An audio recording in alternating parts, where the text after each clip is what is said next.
मैं एक ऐसा मंजर दिखाना चाहता हूँ। यह हम जिस जगह पर अभी खड़े हैं, यहाँ एक ऐसा मंजर है कि आपको भी आश्चर्य होगा कि सरकार का इतना पैसा, जनता का इतना पैसा का दुरुपयोग कैसे किया गया, वो मैं आपको बताऊंगा।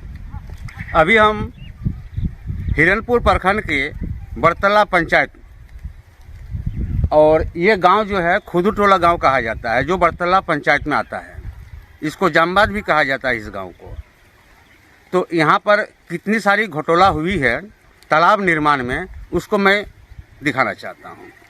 तो आप देख सकते हैं ये जगह, कैमरामैन जरा दिखाइएगा, इस एरिया में कितनी तालाब है।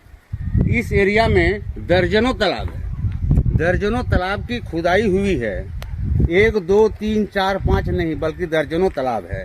सिंचाई कुआं का भी निर्माण किया गया है, और एक भी तालाब जो निर्माण होती है उस तालाब में एक बोर्ड लगाया जाता है जिसमें योजना का नाम, प्राकलित राशि इसको दर्शाया जाता है। लेकिन एक भी तालाब में कोई बोर्ड, कोई सूचना पट कहीं नहीं है। और इसी इर्द गिर्द में एक ही जगह इतनी तालाब है, दर्जनों तालाब की खुदाई हो चुकी है। तो मैं जानना चाहता हूँ, ये जानने का कोशिश करते हैं, जनता ये जानना चाहती है कि एक जगह में इतनी सारी तालाब का निर्माण करवाना कहाँ तक उचित है, और इस तालाब का निर्माण करने के पीछे उद्देश्य क्या है। क्या इस तालाब से सिंचाई होगी? आसपास का जमीन, कैमरामैन दिखाइएगा, आसपास की जमीन चारों तरफ बंजर है, चारों तरफ बंजर है यहाँ जमीन, और तालाब का निर्माण किया गया है। शायद ये सिंचाई के लिए ही किया गया होगा, क्योंकि यहाँ कोई सूचना बोर्ड नहीं है कि किस विभाग से बनाया गया है, लेकिन ये सरकारी तालाब की खुदाई हुई है। तो इतने सारी तालाब का निर्माण में कितनी सारी पैसा की खर्ची हुई होगी, लाखों की खर्च हुई है, करोड़ों तक पहुंच सकती है, करोड़ों की खर्च हुई है। तो करोड़ों रुपये की बर्बादी विभाग ने क्यों की?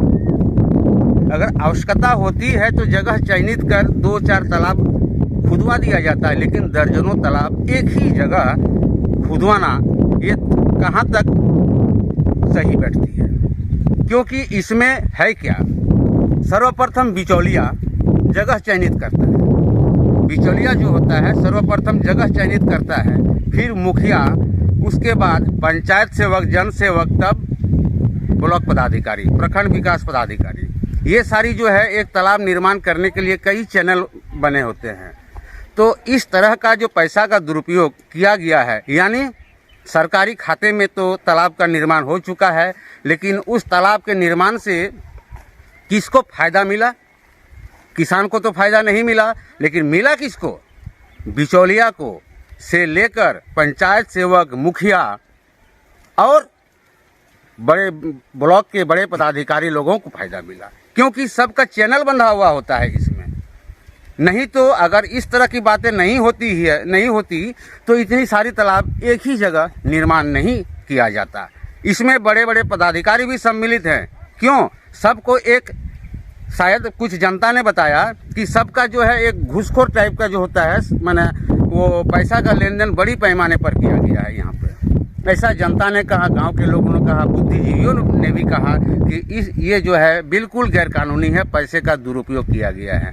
यानी ये जो है करोड़ों रुपये का सरकार को जो है चूना लगाया गया है तालाब निर्माण करके। खाते में तो तालाब निर्माण हो चुकी है, लेकिन किसी का कोई भला नहीं होता है। तो मैं प्रखंड विकास पदाधिकारी हिरनपुर, उपायुक्त महोदय और झारखंड के मुख्यमंत्री और बड़े बड़े मंत्री महोदय हैं, पदाधिकारी हैं, जरा इस जगह का मुआयना कीजिए। एक बार तो मुआयना कीजिए, उसके बाद देखिए कि बात कहाँ क्या है, कितने रुपये इसमें घोटाला हुआ है, किसकी जेबें गर्म हो चुकी है इस तालाब के निर्माण से। बिचौलिया से लेकर बड़े बड़े पदाधिकारी तक इस तालाब के निर्माण में पैसा पहुंचाई जाती है बिचौलियों के माध्यम से। अगर ये नहीं होता तो इतनी सारी तालाब एक जगह निर्माण नहीं होता, बल्कि वो समाज, जनता के भलाई के लिए कहीं तालाब का निर्माण किया जाता। लेकिन ऐसा कुछ नहीं, बिल्कुल इस बंजर ज़मीन में जहाँ कोई फसल नहीं होती है वहाँ दर्जनों तालाब खुदवा दिया जाता है। सरकारी आंकड़े में गिना जाता है कि हाँ इस एरिया में इतना तालाब का निर्माण हुआ, लेकिन वो निर्माण नहीं हुआ बल्कि पॉकेट में गया वो पैसा, पॉकेट में। और तालाब भी ऐसा निर्माण किया गया है, कैमरामैन जरा इधर दिखाइए, देखिए तालाब न गड्ढा है न कुछ है, मैंने वो नाम का खुदा दिया गया है, कुछ डोभा भी इसमें सम्मिलित है, तालाब भी सम्मिलित है, वो नाम का खुदा दिया गया है कि हाँ तालाब का निर्माण हो चुका है। लेकिन यहाँ जो है इंजीनियर भी आते हैं देख रेख में, पंचायत सेवक और जो भी पदाधिकारी आए हैं जांच के क्रम में, तो वो क्या जांच किए हैं कि इसी तरह तालाब का निर्माण किया जाता है पॉकेट में गर्म करने के लिए। तो मैं ये कहना चाहता हूँ कि आप बड़े पदाधिकारी लोग जो भी हैं, जो इस विभाग से संबंध रखते हैं, एक बार इस क्षेत्र का मुआयना कीजिए। धन्यवाद।